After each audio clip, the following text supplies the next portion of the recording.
Ici Darlene McBain de FAC. Voici le balado La Terre et la Table de génération en génération, une série qui porte sur les étapes les plus importantes du processus de transfert d'une entreprise familiale. Aujourd'hui, nous abordons un sujet délicat, l'importance du testament et de la planification successorale. Il s'agit d'un sujet dont on aime rarement parler, car il nous rappelle que nous ne sommes pas éternels. Parfois, il peut même être tabou pour certains. Cependant, nous allons l'aborder sous un angle positif, car le testament est là pour nous apporter la tranquillité d'esprit et garantir que tout sera en ordre lors de notre décès. Pour discuter de cela en détail, nous sommes accompagnés de deux professionnels en stratégie de transfert agricole, Audrey Morin et Julie Fitzbé.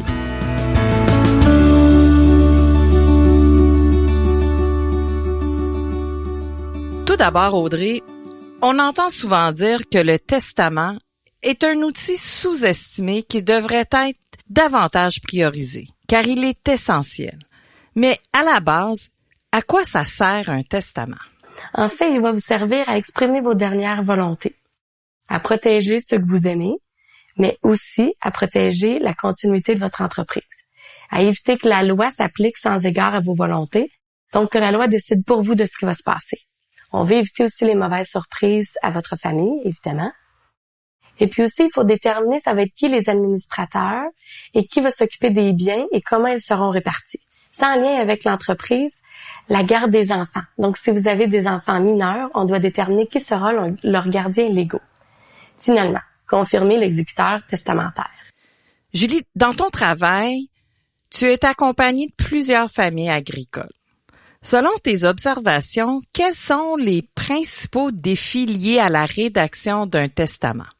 Dans de nombreuses familles agricoles qu'on côtoie, on constate que la façon que le testament est fait, ou pas fait, parce que ça arrive, mais ça reflète pas nécessairement les attentes et les objectifs de la famille. Il faut penser aux impacts qui vont découler en cas de décès. Donc, il faut se demander, est-ce que l'entreprise va être en mesure de rencontrer ces obligations qui sont indiquées dans le testament? Fait que si on regarde via un exemple qu'on rencontre fréquemment, quand les enfants sont jeunes, on met souvent en tant que parents dans notre testament que le legs il va être en part égale entre eux. Mais là, les enfants vieillissent, puis parfois, le testament n'est pas actualisé. Fait que si on analyse le cas d'une ferme familiale où les parents sont propriétaires d'une entreprise puis qu'ils ont 3 enfants, les parents souhaitent maintenir la ferme familiale en activité puis sont heureux d'avoir une relève qui s'en vient. Avec un tel testament, en cas d'accident des parents, la relève qui reste, elle va être obligée de payer le 2/3 de l'équité de la ferme à ses frères et sœurs. Donc, dans la majorité des cas, la ferme passerait pas au travers parce que elle va être trop endettée, ça va être des trop gros paiements à faire pour sa capacité. Malheureusement, le démantèlement de la ferme devrait être envisagé pour respecter le testament, ce qui est complètement à l'opposé de la volonté initiale des parents. Nous comprenons que c'est un défi de rédiger un testament qui ne soit pas une charge pour les bénéficiaires.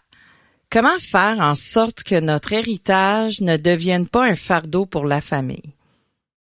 Il faut s'assurer que le testament vieillisse bien avec le temps, donc le vérifier régulièrement. Lors d'un transfert, on fait une belle mise à jour, mais souvent on encourage aussi les familles à le relire leur testament à tous les 2 à 5 ans. Aussi au moment d'un événement majeur, l'intégration d'un nouvel actionnaire ou d'un enfant. Et pour ceux qui nous écoutent et aimeraient entamer le processus, mais qui ne savent pas par où commencer, pourriez-vous proposer quelques actions concrètes afin de bien débuter ce processus-là? On peut se faire une liste avec vos actifs agricoles et non agricoles. Ne pas oublier d'inclure les dettes avec vos créanciers. Aussi noter si vous avez des dus d'un membre de votre famille. Par la suite, on va indiquer qui recevra cet actif via votre testament. Ça va vous permettre d'avoir un beau visuel de votre testament proposé, d'identifier les écarts et d'explorer les outils aussi associés avec les écarts. Les actifs agricoles versus non agricoles, comme les placements, c'est pas traité de la même façon. Donc, l'importance de vous créer un testament qui reflète vraiment vos volontés personnelles et aussi celles de l'entreprise. Votre liste des actifs avec vos héritiers désignés va vous servir de base pour amorcer les discussions avec vos notaires et comptables. et de faire des choix bien éclairés. Merci Audrey pour cette excellente proposition. Puis, étant donné que de nombreuses personnes peuvent être impliquées dans une seule entreprise agricole, les parents, les grands-parents, les enfants, les petits-enfants, les cousins, cousines et ainsi de suite, je me pose la question, quel membre de la famille devrait être tenu de rédiger leur testament?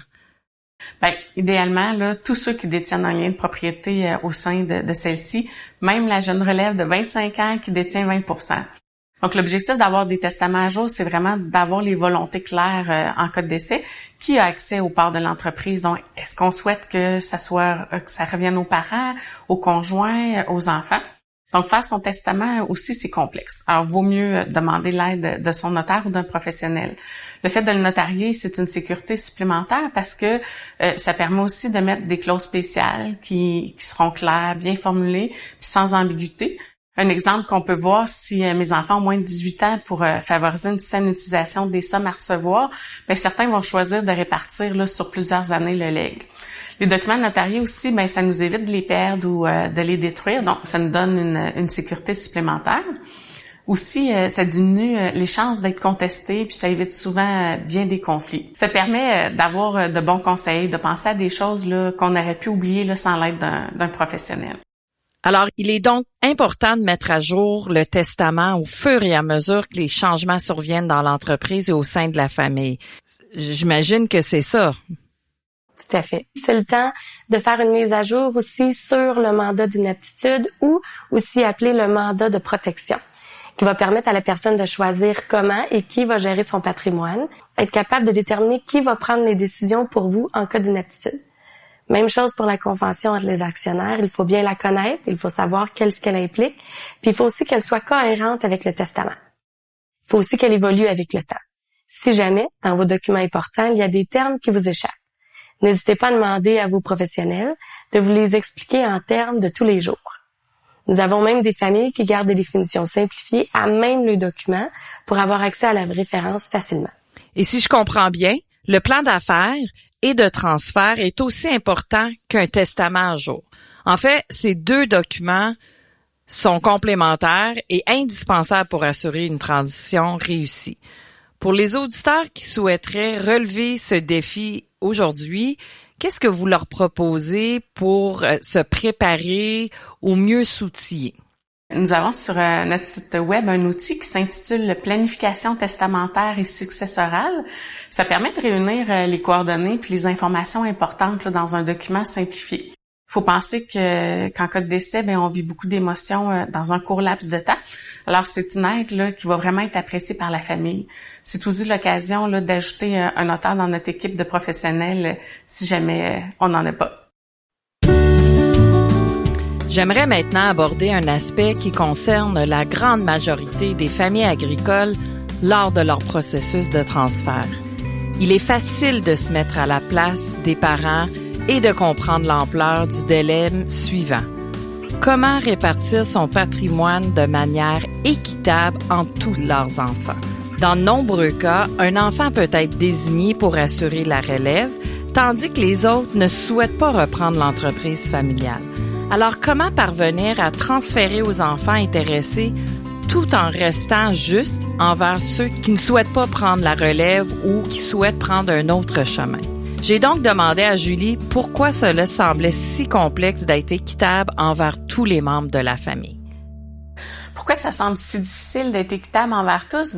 Principalement parce que la valeur marchande puis la rentabilité, ça rime que très rarement au niveau agricole. Ça signifie là, qu'en absence de mise de fonds, souvent, il n'est pas possible d'emprunter pour payer la valeur en totalité. Par exemple, pour 1 million de valeur d'actifs, il est possible d'avoir un bénéfice net de 20 000 $ par année. Fait que ça permet pas de supporter un endettement complet, d'où une partie en don là, qu'on constate souvent. Il faut se rappeler aussi là, que le fait de léguer une ferme, c'est pas un don en argent, ce qui complexifie un peu la situation. C'est plus facile de séparer en part égale une somme d'argent.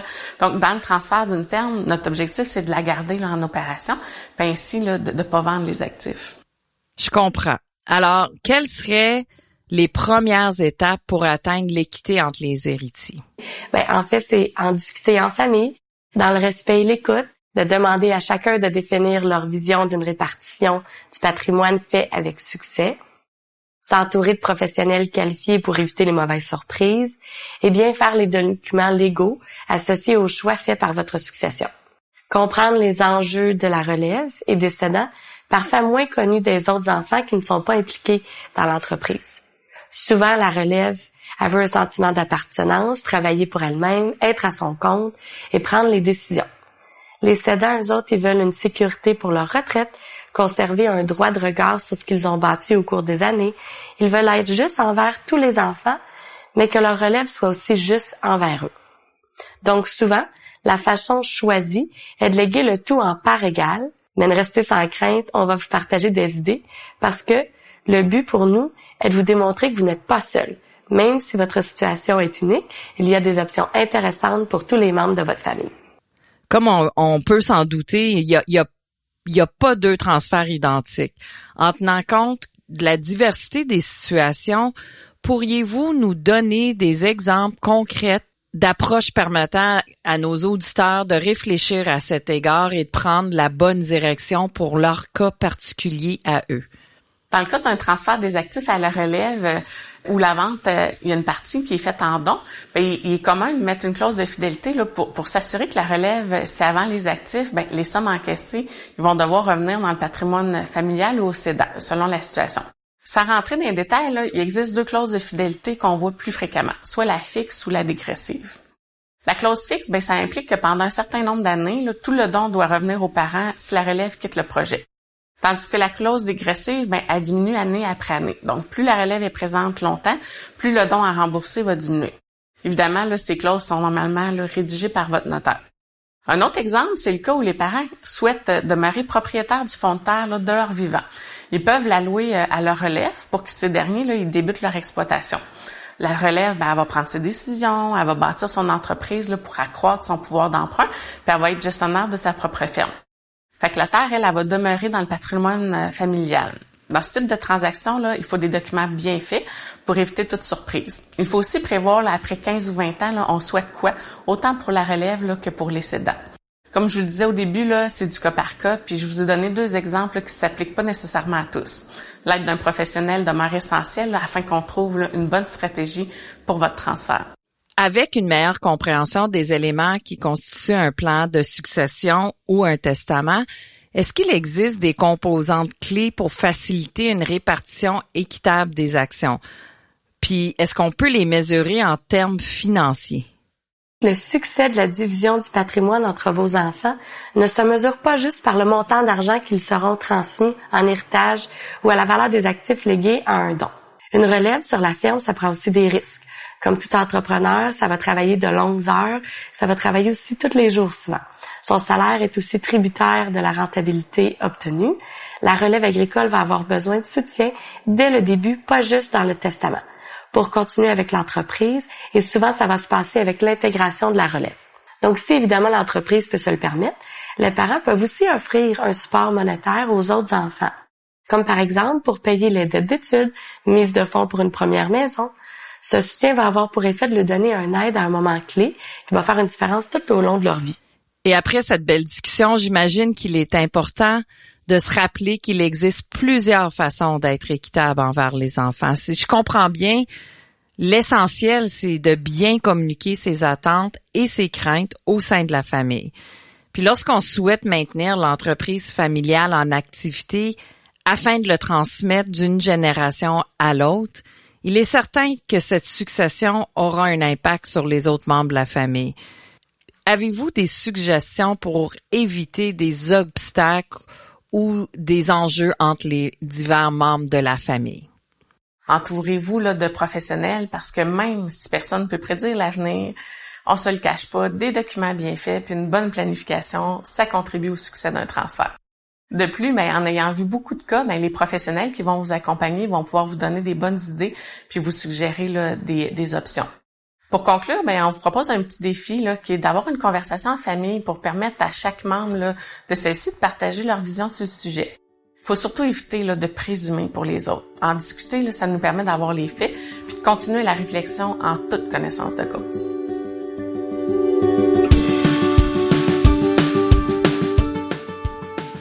Dans cet épisode, nous avons pu constater la nécessité d'avoir un testament à jour et réfléchi. Il est également important d'avoir l'esprit ouvert et de miser sur l'équité pour tous. Des discussions franches, respectueuses et claires apportent une grande tranquillité d'esprit à chacun. Le sujet de la mort n'a pas besoin d'être perçu de manière négative. Et c'est en maintenant le dialogue que nous pouvons changer cette perspective et l'aborder d'une manière positive. Le balado La Terre et la Table vous est offert par AgExpert, un logiciel de gestion agricole conçu pour l'agriculture au Canada. Pour en savoir plus, rendez-vous sur agexpert.ca. Pour tout voir et tout savoir, visitez fac.ca/oblique. Recherchez-vous d'anciens épisodes ou de ressources mentionnées aujourd'hui? Dirigez-vous vers fac.ca/transfert où vous retrouverez plein d'informations disponibles gratuitement pour partir du bon pied. Le balado La Terre et la Table est un balado produit par FAC en collaboration avec Mario Lepage pour la réalisation du contenu et Mélanie Lagacé pour sa révision.